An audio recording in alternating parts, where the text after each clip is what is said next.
All right, welcome back to another episode of the Ricky Henderson Podcast, the greatest of all podcasts, the GUAP. I'm your co-host, Alex Espinoza, with my co-host, Dr. Hot Dog Hal Gordon. Hot dog. And on today's episode 98, we have A's fan and lawyer Jeremy Koo. If you've been paying attention to the Las Vegas Stadium Authority meetings, he's been at the past couple. I don't know if you were at previous ones before, but I just kind of want to pick Jeremy's brain and see what he's been saying throughout this whole process. He's been super dialed in. So thanks a lot to Jeremy for coming in. Jeremy, how you doing, man? Good, good. Yeah, no, I was at the one last week in the July and the May one, and then I think the only other time I've been to Las Vegas specifically for something along the stadium stuff was with the Nevada Supreme Court arguments a few months back too. So Well, yeah, I was gonna ask. So, I mean, can you give us some background on yourself? I mean, some A's fans, might remember you from Athletics Nation when you were a writer there. But you're a lawyer and you're an A's fan and you're just naturally invested in this. Can you just kind of give us some background of, where your interest in this and why you're kind of injecting yourself into this conversation? yeah, and I definitely am injecting myself in this conversation. I make no bones about this. I have. I'm not a citizen of Nevada. I have, all I can do is just bring facts in front of them. But I have no standing as someone who like supports or opposes the project because I am not from there. And so, Mhm. with that understanding. But to go back to your question, so yeah, I wrote for Athletics Nation. I started writing back when, for all the spare time I had studying for the bar exam in 2014. And so wrote there for a few years, I guess 2 or 3 years or so. And then, my actual day job actually started taking over all of my time. So I figured I'll have to back off and just merely tweet about, this and that about the A's. But now I live in Sacramento now. And at this point, just everything that's been going on with what John Fisher's been doing, it's just made me so upset that really I just want to see that his endeavor is the most, without defaming anybody, is the most expensive endeavor that he's embarked upon. Yeah. And what do you just make of this whole process? I mean, I just watched, these past couple meetings, and I was really struck by Thursday's meeting that, Sandy Dean, he's like the right-hand man of John Fisher, and he's the head of this athletic stadco, this stadium events company that's going to be, kind of running the show for the A's on this process. After he talked, and then after the Las Vegas Stadium Authority attorney Mark Arnold spoke, there was literally no questions at all of these people who are doing this. I mean, what do you make of the Stadium Authority as an oversight committee? Do you feel like they're, because it doesn't seem like there's much oversight. It seems like they're kind of just green lighting and just saying, okay, they're just trying to get a team to Vegas no matter what. Yeah, I mean, in some ways, it's like you almost don't expect them to ask questions because either they're asking questions like outside of like these public meetings and like you wouldn't pay attention to like this stadium authority board unless you were someone like me but like it goes to it kind of goes to like how the people on the board are chosen. So I think let's see, the last legislation just added two members from one's from the Speaker of the Nevada Assembly, the other's from the Majority Leader, but the others are, let's see, they're appointed by like different other yeah, bodies of government, right? They're all yeah. So appointed. I think it's three by the governor, three by the Clark County Commission, where Las Vegas is. I want to say, and then the one is by I forgot. One is by UNLV because they have interest in the Legion Stadium thing, and then two are picked by the board. Before the A stadium legislation, it was two picked by the board by at the recommendation of the Raiders. And then with the new legislation, I think it's going to be 1 and 1. I don't know if the A's have been allowed to suggest a member yet, or if that's only after the stadium is if it's approved. But basically, like a lot of the people that have gotten picked are people that are executives on the resort corridor or politicians that have ended up on the boards of companies that are on the resort corridor. I think the vice chair, one of the members of the commission is on the board of MGM or not or some operations executive at MGM. I think Jan Jones Blackhurst is on the board of Caesars Entertainment, which owns like practically half of the Las Vegas Strip. And so there are a lot of interests on that board that are generally made happier by the addition of a stadium that is in part paid by not their that is entirely paid by not their money. Yeah. They're like, oh, free baseball So stadium on the strip. Let's do it. yeah, Right. so Like, yeah. a lot of good reasons to not ask hard questions from people on the board for sure. You've been going to these meetings. Can you get us, bring people up to date with where they're at? What do we know? What are we able to glean from these meetings? How is John Fisher's life being made difficult? I mean, it sounds like, I'm never getting any news of any investors or anything else. Like, what can you tell? I mean, it's hard for me to say. Like, at this point with with investors, Sandy Dean's most recent update was just that well, actually, it almost seems like they're going backwards the way that he put the update. It's more like we Sandy Dean put it as like uh, uh we were never really looking for investors, or we wanted the stadium plans to be more concrete before we went out and looked for equity investors, but now that they're more concrete, which we still haven't seen these supposedly more concrete stadium plans, we do know that it is approximately where it seems to be on the renderings that they showed, although I imagine it has to be a lot Yeah, like smaller. the location of, because they have 9 acres on that 35-acre site. Yeah, Right. but that's Yeah. like pretty So much the only thing they have, right? It's like just like where it's going to be, right? Yeah, yeah, yeah, pretty much. And so Sandy Dean said that with respect to some of the debt that the A's wanted to sell to investors, there were investors apparently interested in the debt side of things, whereas on the equity side, Sandy Dean's report is that they're just starting. Some of the Twitter rumors are that say that they're overvalued. I can't speak to any of those, but it's the idea that they have to sell something like $850 million of equity and for John Fisher to stay majority owner is kind of hard for me to see, but yeah. Because right now Forbes has them valued at 1.2 billion, right? So it's like just mathematically, like I mean, unless they get a crazy, above $1.7 billion valuation, but the Orioles just got sold for $1.7 billion last year with Camden Yards. So I don't, I don't see With it being Camden more. Yards Yeah. and an agreement for Maryland to give them much more, like $600 like million six or hundred something. million dollars. What's up with Yeah, the oh, you balloons? got I don't know. I Yeah. don't know what the happened Apple Balloons there. always get me. Yeah. But yeah, no, like they get like a $600 million. I can't remember if it's like line of credit or if it's like just a grant, but to upgrade Yeah. Opaki and then I think and then like that same bill like I think gave the Baltimore Ravens $600 million to upgrade M&T Bank Stadium there. So it's it's a whole thing about wanting to retain the psychic income, which is a phrase I picked up from I wanted to say what's his name, Martin Greenberg's article about non-relocation agreements. Just the idea of like why you hold on to why municipalities like want to hold on to stadiums, even in the face of all the economic evidence and all the arguments. It's that there's a certain psychic income that comes from having a major league stadium, which okay, but I don't know if it's 300 million, 500 million, $1 billion of psychic income. Especially when it comes to all the ongoing types of capital investments that don't hardly ever get discussed, but still flows into all of these stadia. Yeah. Yeah. I When do mean, they need, when do the A's need when do the A's need to prove that they can finance this thing? So What's going on? yeah, so if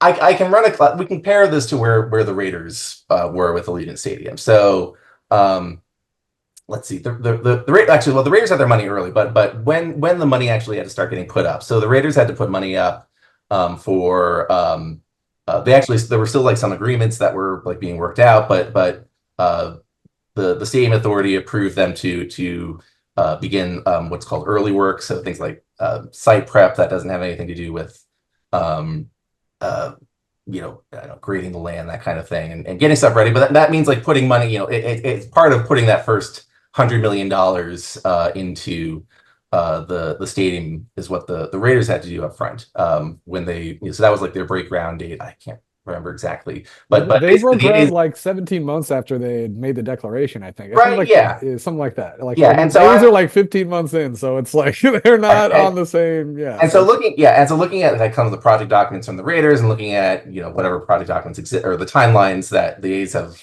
put out, it's still, I think April 2025 is still like is sort of the drop dead, like, hey, put up money, like you need to start putting up money to like start grading the land and stuff if you think you're going to open the stadium by 2028.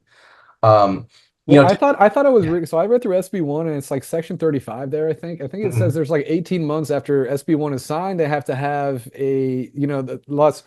the stadium authority's authority to authorize a deal expires unless they have a development agreement assigned in 18 months. Is that right? And if it's at So June 2023, doesn't that put it at December 2024? Like, so there's my lawyer brain did some looking at this, and so what that section actually calls for is the that authority ends if the stadium authority makes a finding of it's been 18 months and we don't have a deal. And so the way that I have read that Hmm. is that there's no legal time limit as long as the stadium authority wants to continue negotiating or wants to continue waiting.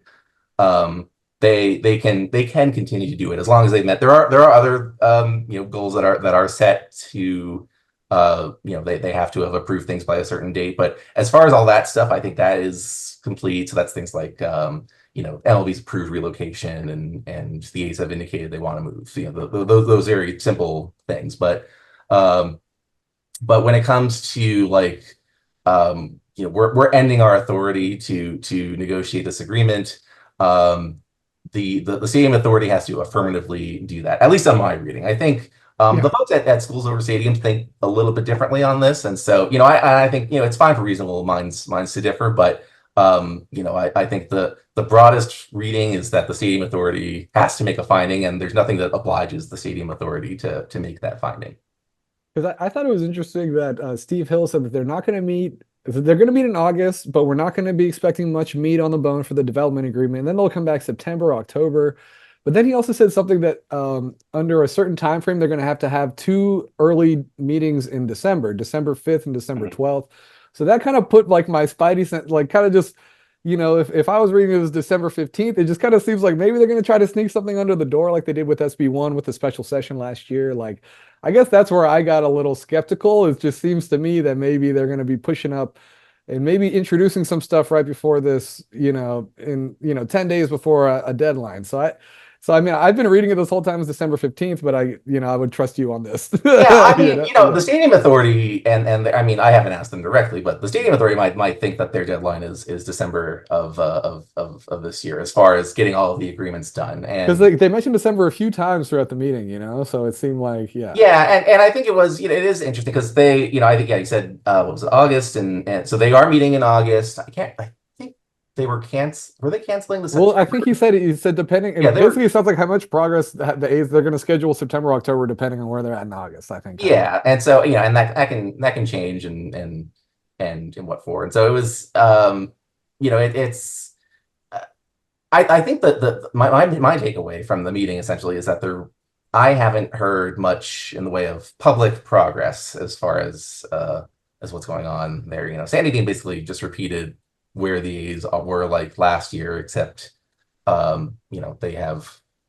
they kind of know where the stadium's going to be now. But otherwise, it's no funding secured yet. They say they have lots of interest from people interested in getting into the debt side of things, but um, I think a lot of that is going to depend on whether they actually have equity investors, because they're not going to put up the money unless they know that the money is there for the whole project, and that's kind of where everybody is at this point. It's who's going to put up this money, and we heard that line again that the Fisher family could or can put up all the equity themselves, but it's very different from would or is willing to do any of those things. Yeah, because I think the Fishers have like over 10 bill. Like I was reading some article from 10 years ago, and they had like an estimated the Fisher family who had like an estimated over $9 billion. So I'm assuming that's only appreciated over the past 10 years. So I think they do have the money, but yeah, it's like the ability and the willingness are two different things. Yeah, Uh, absolutely. yeah. And also you made two public comments on Thursday. The first one you made was about the non-relocation agreement. A couple months ago you were the first one to kind of point out that hey, the A's want to leave Vegas for 7 games out of 81. that seems like a lot. And then they, in the reworked language that was introduced about 40 minutes before Thursday's agreement meeting, they said it could be up to 4 games a year or 7, capped at 7 every 2 years. I know you did the math. I did the math, Laura. Yeah, you Yeah. said it was 85, but it's really 105 games Yeah. that could be missing out. And you said it was like 380 grand a year, and that's like 3 million visitors. I mean, that's like a decent chunk of the projections would be missing, right? Yeah. And to me, it's all about like what did they tell the Nevada legislature when they were in session, last year when they had a big slide that said 95 events. Okay, there's a big slide from Jeremy Aguirre, 95 events. Next slide, 82 A's games, and then like I don't know, something like 82, 7, and 6 for other like one-off events, or like recurring events or one-off events. But in big 82 A's games, and that was what informed all of the projections. And suddenly, if I don't recall ever hearing them talk about,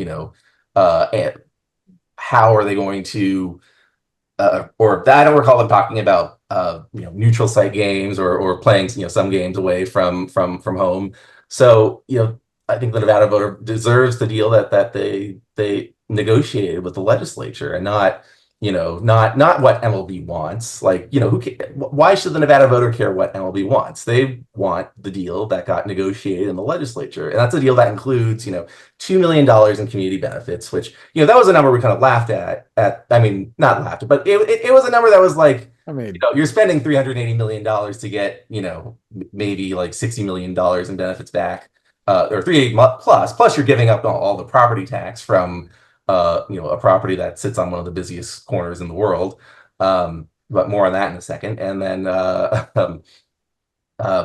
eh, so, I don't think they should give up any games, but it's sort of like, at least, make it reasonable. And I was very pleased to see the Las Vegas Review-Journal's editorial board come out in favor of making sure that the deal agreed to, reflects kind of current MLB practice when it comes to these neutral site games, like maybe 2 or 3. If you're the Dodgers, you go every year, like to Seoul or Tokyo. But if you're another team, you might be lucky to get an international event like every 3 or 4 years. Yeah, but if you're the Dodgers, those are always the away games. They're never going to give up games at Chavez Ravine. That's true. Yeah. Yeah, and the second public comment you made, you pointed out how the Raiders are already exempt from an estimated $17 million annually from real estate tax or property tax, and your guesstimation is it'd be in the same ballpark. Was the line you used, right? Right. For the A's, so that's like maybe $30+ million a year that Nevada could be just kind of saying goodbye to, and so can you kind of explain that and that exemption that the Raiders and the A's, the Raiders have and the A's might have? Yeah, so both stadium bills provided the stadium authority an exemption, because how the deals were structured is once all the construction at the stadium is completed, the stadium and all the land that's deeded to the stadium authority. And so as a public entity, it's actually specifically exempted under the law from paying any real property tax. But I was kind of, as I was looking around the Nevada revised statutes to kind of get a grip on like, okay, where what would the property tax have been? I came across this statute that usually only applies when it's like federal contractors who are doing stuff on federal land. Federal land's exempt. Nevada, there's a lot of federal land in Nevada that's exempt from property taxation. But if you have a company that's operating on federal land and they're leasing federal land for a profit-making business, then what the Nevada tax code provides is that the lessee, the business actually has to pay the equivalent in property tax. And I don't think that it's being applied to the Raiders in that way, and I think it actually should be. And if you go back, so Mark Davis is shaking his hand. He's like, "Damn this guy!" Well, I mean, honestly, I was kind of like looking over my shoulder, making sure I wasn't being followed out of that place. I mean, if I'm right about this, I think the Raiders owe something like, over the last 3 years, like owe like $50 million in taxes, and the A's would probably have to pay 15+ million in taxes going forward. And it's not a real property tax; it's a leasehold tax, which apparently is important when it comes to, but there are weird constitutional reasons why. Well, not so weird. The power to tax is the power to destroy. That's a quote from McCulloch versus Maryland, if you remember your U.S. history, and why the Bank of the United States can't be taxed by the state of Maryland back in the day. But all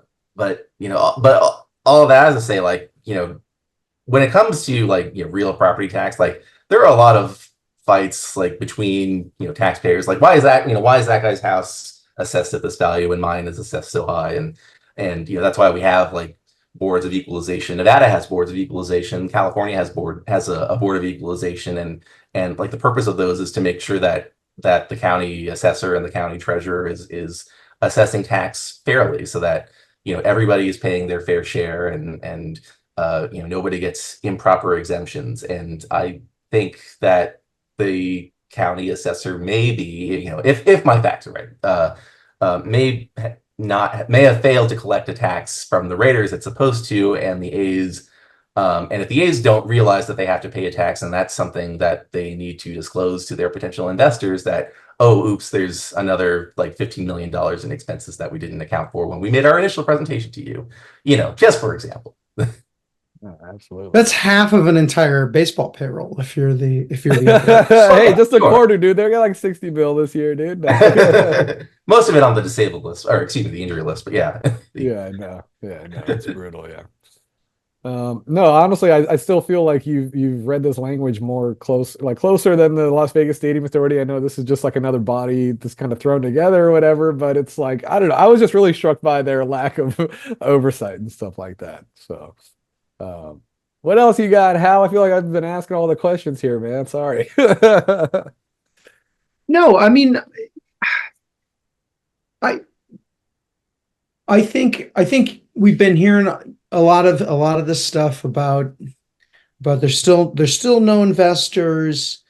It's just really bizarre, I think, how they just still don't have it together. But and they're trying to frame it like it's all good. He said they're in good shape.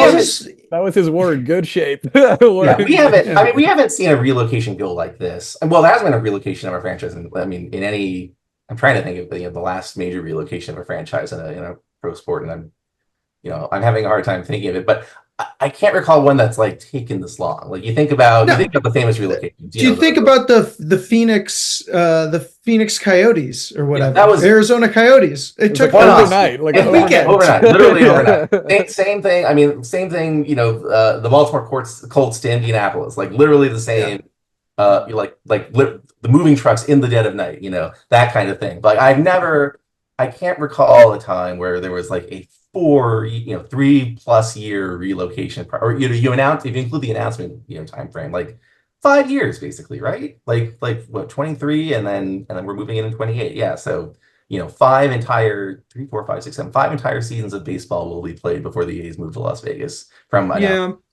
There was like a lot of weirdness when the Expos ended up going to DC. Mm-hmm. They like had they had like 1 foot out the door. They were playing half the season in San Juan for a season, I think. It was bizarre, yeah. But then they were able to just play at RFK for a while until their Nats stadium was built for them. But God, yeah, it's just so bizarre there. I also think like strong public schools in Nevada like still has a chance, right? Because Mark Arnold was saying that the PSLs could go. He said the word "us," like basically saying the PSLs go to Las Vegas Stadium Authority, and then Alex Marks, he's part of Nevada's schools, or Nevada State Education Association. He pointed out to the fact, if he's saying that the Stadium Authority is, capturing this money, that it needs 2/3 majority of vote, and they didn't get that for SB1. So, Yeah. I know that's like one of the big 5 areas they're challenging the constitutionality, right? I Yeah, mean, and I think Mark Arnold's comment. I'll be the charitable one for Mark Arnold. I think is just pointing out that the law actually specifies that the PSLs do belong to the stadium authority. So it's not like he's making some special comment. It's just like that's just what the law says. It's the stadium he's authority just and reading the the PSLs, language. Yeah. and then that gets any proceeds from the PSLs gets thrown into the construction account. Uh, Yeah. but um, but it is a it is a salient point that I think under I go back and say, I'm not a Nevada lawyer, I'm a California lawyer, so there's differences in how the law can operate, but it seems to strong public schools point view that a fee being raised, and they're using this as a method of governmental revenue generation for any purpose is required a 2/3 vote. And so if they're right on that, then what's interesting is that the Nevada Constitution said talks about that provision in the terms of a bill requires 2/3. So if that fails, does the whole bill fail? Maybe. I don't know. Yeah. That's another interesting question. Yeah. Even if that falls, does the whole bill fall? That's an And open. also, it sounds like they still are. They don't. I know they listed PSLs as one of their 3 funding sources, but it sounds like they don't even know if they're going to use PSLs. It's like literally they have public I funds, mean, and then that's it. That's like all. I they do. haven't Yeah. seen the Texas Rangers didn't sell PSLs, and I don't know enough about how PSLs have worked Yeah. in baseball stadiums in the I think past. it's more like just elite clubs, like really, really I, like it's like a small volume. It's not like the NFL where it's like, tens of thousands. Like I think it's like a small, probably in the hundreds at most, of yeah, contracts you have, So yeah, I don't think it's apples and oranges. It works for the NFL because supply and demand, but when you have 80 games, it's not the same, yeah, but there's only 33,000 seats, so it's Oh, yeah. It's only half the stadium. Yeah. That's true. Yeah. So yeah, I guess I'm just skeptical that they're going to get this financing together in time. And yeah, it's just so weird when Sandy Dean's like, "Oh, this is by design." Like, "Oh no, this is we're we got to get the stadium figured out first, and then we'll get investors." I'm like, okay, yeah, sure. It's like, you just spent like the last 18 months, like, pushing back on like, oh, we don't need to show you any, drawings or or renderings or anything. And then suddenly, you come in today or, last week and just say like, oh, we didn't want to actually start selling, equity until we had, more concrete plans for the stadium. It's like, oh, Yeah, there's okay. just a lot of holes in it. I mean, for as confident as you sounded, it just seems like if you really look at it, it just seems like there's a lot of holes. So yeah. Jeremy, like I know, especially lawyers like hate to answer broad hypothetical and what if kind of nonsense. Let But me like, stop right there. It depends. Go ahead. yeah, right now. Okay, great, perfect. but if this were to fall apart, what do you think the most likely way for it to fall apart would be? I mean, I think the most likely was just that he just doesn't come up with the equity, and the Fisher family doesn't actually come through. I mean, that's one easy scenario I could see. The other, that would be like the most natural. Doesn't you need intervention by a court or anything sort of way. Now that being said, Nevada's well, having been a frequent visitor to Las Vegas, setting aside visits to the Stadium Authority. Actually, I remember I even said when I went up to when I went up to Carson City during the SB1 debates, I even mentioned that I am one of the sports tourists that Steve Hill has always been so excited to bring in. 2.6 million a year. Woo. Yeah. So I've been to a few Golden Knights games to see. It's a longer story how I became fans of Something like the that, yeah. Flyers and Canucks, but boo, yeah, I know. But sorry, what was I mean, I guess the other way, or no, I was making that point to say that one possibility is that they don't get it at that point, but I was kind of saying that I wasn't sure that the law really gives them a dedeadline. So the stadium authority might say, okay, we'll come back to us next month. Come back to us next month. And you look at things like if you've heard of AllNet Arena, that was a proposal for I think it was going to be a basketball arena that was going to be somewhere on the North Strip near Circus, that area. And then the developer was the developer was much less of a established person. Like it was clear that this person didn't have money on their own.